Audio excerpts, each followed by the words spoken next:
قرآن کو سینوں میں ہم ایسے بسائیں گے، چہروں پہ تلاوت کا ایک نور سجائیں گے۔ السلام علیکم ورحمۃ اللہ وبرکاتہ۔ آپ کا استقبال ہے ہمارے چینل 5 to 10 منٹس درس قرآن میں۔ ہمیں امید ہے کہ آپ حضرات بخیر و عافیت ہوں گے اور قرآن پاک پڑھنے کی مشق اور کوشش کر رہے ہوں گے۔ اللہ پاک آپ کی کوششوں کو قبول فرماوے اور مزید ترقی عطا فرماوے۔ آپ نے اگر اس سے پہلے والا سبق پڑھا ہے تو آپ کو معلوم ہوگا کہ ہم نے 11واں پارہ شروع کیا تھا اور 11ویں پارے کا ایک رکوع مکمل پڑھ چکے تھے یہاں تک۔ آج ہمیں یہاں سے دوسرا رکوع شروع کرنا ہے، یعنی 11ویں پارے کا دوسرا رکوع سورہ توبہ سورہ نمبر 9۔ بہت ہی آسان ہے، آپ اینڈ تک ویڈیو دیکھیں، ذرا بھی اسکپ نہ کریں۔ کوئی بات سمجھ میں نہ آئے تو آپ پوچھ سکتے ہیں، انشاءاللہ ہم جواب دینے کی پوری کوشش کریں گے، اور اپنے دوستوں کو شیئر کرنا نہ بھولیں۔ اعوذ باللہ من الشیطان الرجیم، بسم اللہ الرحمن الرحیم۔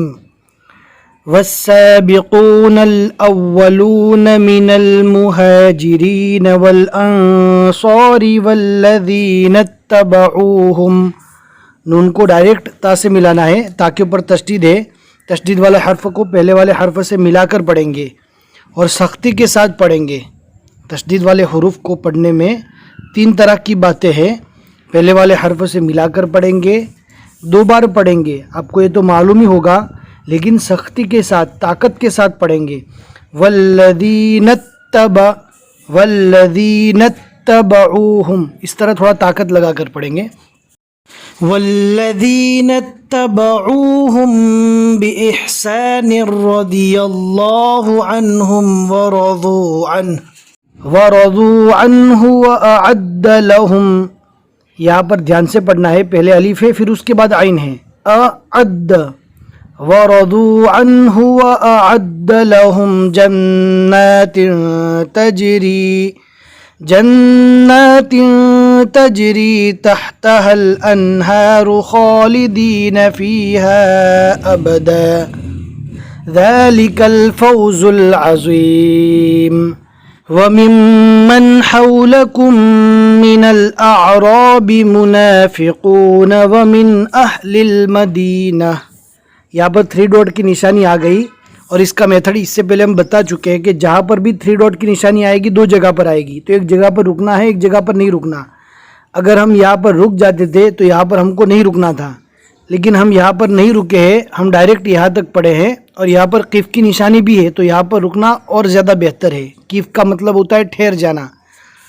مردوا علی النفاق، یہاں پر بھی قف لگا ہوا ہے، ٹھہرنے کی علامت ہے۔ لا تعلمهم نحن نعلمهم سنعذبهم مرتين ثم يردون إلى عذاب عظيم وآخرون اعترفوا بذنوبهم خلطوا، خو کو پور پڑھنا ہے، خلطوا عملا صالحا وآخر سیئا۔ عسى اللہ، یا کو نہیں پڑھنا ہے، بہت سے لوگ عسى اللہ پڑھ رہے ہیں لیکن غلط ہے، عسى اللہ، سین کو ڈائریکٹ اللہ کے نام سے ملانا ہے، یا کے اوپر کوئی حرکت نہیں، لہٰذا پڑھنے کی ضرورت نہیں ہے۔ عسى اللہ ان یتوب علیہم ان اللہ غفور رحیم۔ خذ من اموالہم صدقة تطہرہم وتزکیہم بہا وصل علیہم ان صلاتک، یہاں پر واو نہیں پڑھا جائے گا، ان صلاتک سکن لہم واللہ سمیع علیم۔ الم یعلموا ان اللہ هو یقبل التوبة عن عباده ویأخذ الصدقات وان اللہ هو التواب الرحیم۔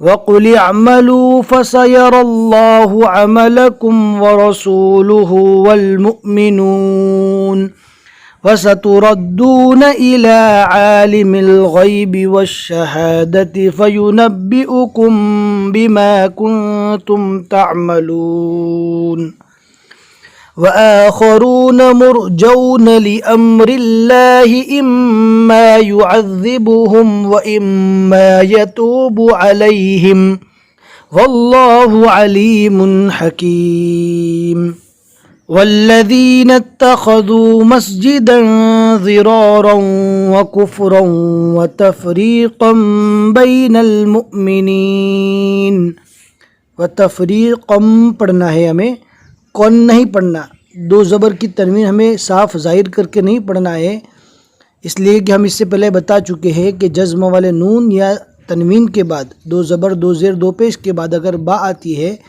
تو تنوین کو اور نون ساکن کو میم سے بدل دیں گے، تو لہٰذا یہاں پر صرف ایک ہی زبر پڑھا جائے گا، دو زبر پورا کا پورا نہیں پڑھیں گے۔ وَتَفْرِيقًا بَيْنَ اب یہاں سے پڑھنا ہے تو الف کے اوپر زبر دیں گے۔ آپ کو اس بات کا دھیان رکھنا ہے کہ جہاں پر بھی الف لام ہوگا اور آپ کو وہاں سے ملا کر پڑھنا ہے تو الف کو ہمیشہ زبر کے ساتھ ہی پڑھنا ہے۔ المؤمنین وإرصادا لمن حارب اللہ ورسولہ من قبل وَلَيَحْلِفُنَّ إِنْ أَرَدْنَا إِلَّا الْحُسْنَى وَاللَّهُ يَشْهَدُ إِنَّهُمْ لَكَاذِبُونَ لا تقم فيه أبدا لمسجد أسس على التقوى من أول يوم أحق أن تقوم فيه رجال يحبون أن يتطهروا والله يحب المطهرين أفمن أسس بنيانه على تقوى من الله ورضوان خير أمن الف کو ڈائریکٹ میم سے ملائیں گے، تشدید والے حرف سے پہلے جزم والا حرف آئے تو جزم والے حرف کو نہیں پڑھیں گے، یہاں پر تشدید والے حرف سے پہلے جزم والا میم ہے لہٰذا میم کو چھوڑ دیں گے، الف کو ڈائریکٹ میم سے ملا کر پڑھنا ہے تشدید والی میم سے۔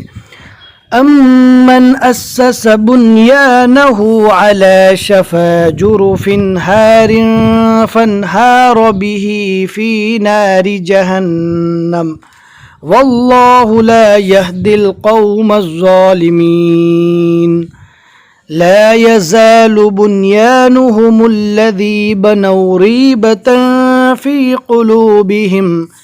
في قلوبهم إلا أن تقطع قلوبهم تقطع قوف اور تو کو پور پڑھیں گے۔ واللہ علیم حکیم صدق اللہ العظیم۔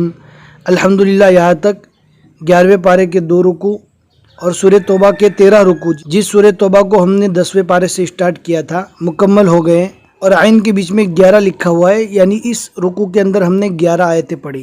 ہمیں امید ہے کہ آج کا سبق آپ کو سمجھ میں آ گیا ہوگا۔ اگر آپ کو سمجھ میں آیا ہے تو لائک کر کے ضرور بتا دیں اور اپنے دوستوں کو شیئر کرنا نہ بھولیں، جتنے لوگ بھی آپ کے شیئر کرنے سے پڑھتے رہیں گے آپ کو ثواب ملتا رہے گا۔ پھر ملیں گے انشاءاللہ اگلے سبق میں۔ السلام علیکم ورحمۃ اللہ وبرکاتہ۔